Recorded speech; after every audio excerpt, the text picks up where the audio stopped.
हज़रत मौलाना खालिद हुसैन रज़वी साहिब दामत बरकातहुमुल आलिया सतना MP हिंद ने मदनी चैनल को अपने तासुरात में आलमी सतह पर होने वाली खिदमात दावत इस्लामी को खूब सराहा और दुआओं से नवाजा। अल्हम्दुलिल्लाह तहरीक दावत इस्लामी जो गैर सियासी और मजहबी हैं, दुनिया के अक्सर ममालिक में कुरान और सुन्नत की तबलीग के लिए शब व रोज़ रवा दवा हैं।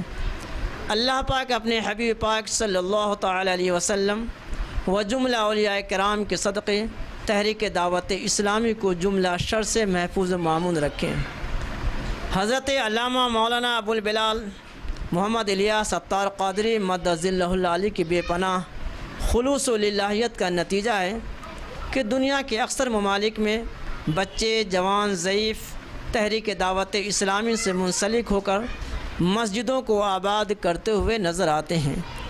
हकीकत में देखा जाए तो वाकई तहरीक दावत इस्लामी मसलके आला हज़रत का तर्जमान बनकर पूरी दुनिया में सुन्नत का डंका बजाकर हुज़ूर आला हज़रत अलैहि रहमत व रिदवान की शैदाई बनाने का काम किया है।